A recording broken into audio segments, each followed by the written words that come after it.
Seja bem-vindo, seja bem-vinda. Este vídeo é sobre a semana 2 do PET número 7, nono ano.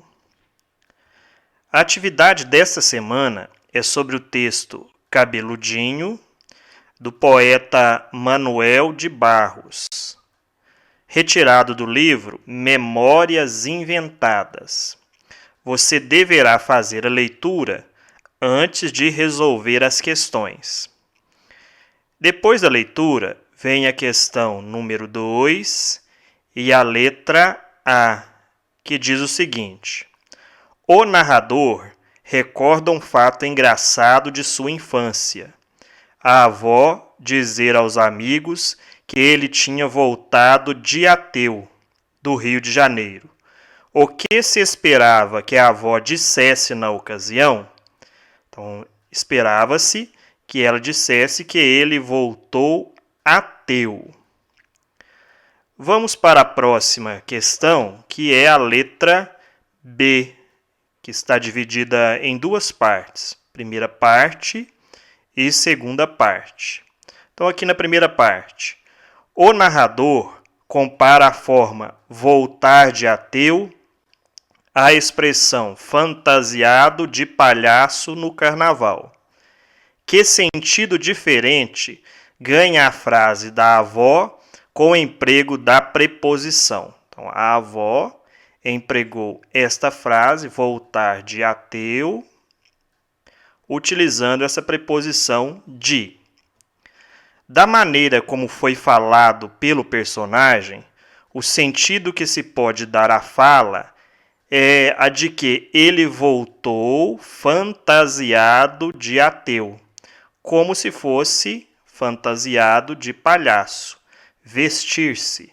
Então, aqui não há necessidade desta preposição, porque o verbo voltar não a exige. A segunda parte nos diz o seguinte: portanto, a frase minha avó entendia de regências verbais é dita pelo narrador de modo sério ou de modo irônico.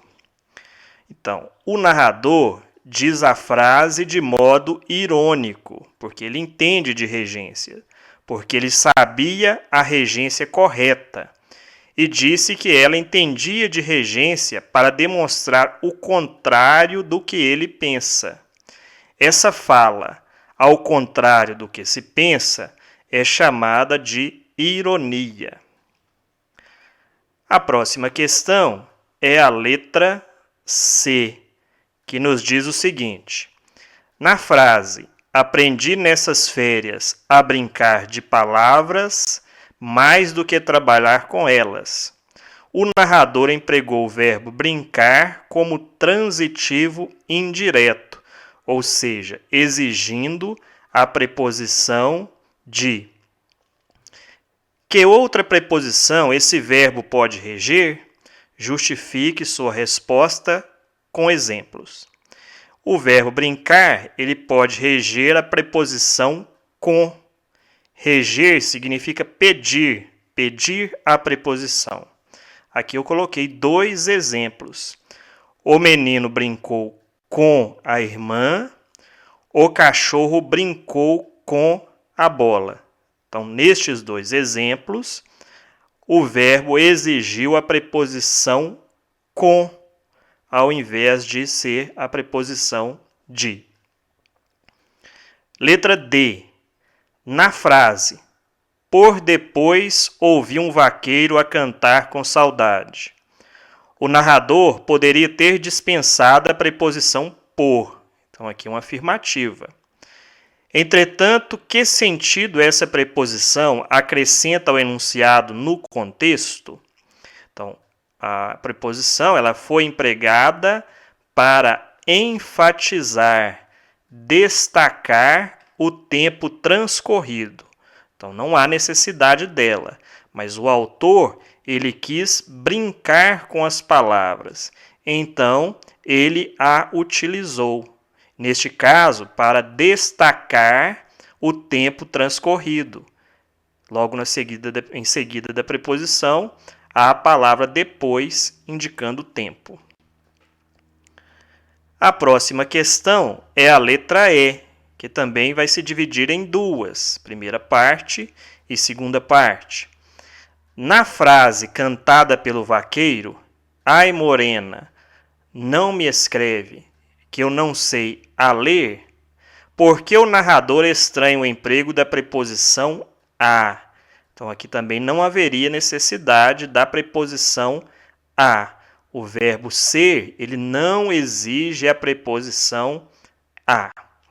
Então a resposta, porque o verbo saber não exige a preposição a.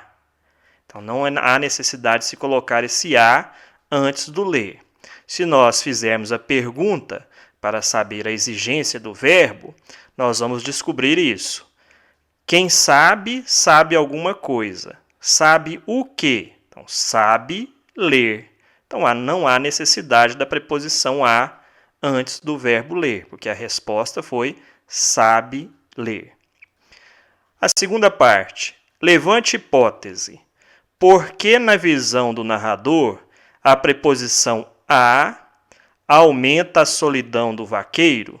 Então, eu coloquei aqui que provavelmente o uso inadequado da preposição atrapalharia o entendimento de seu interlocutor ao ouvir a frase.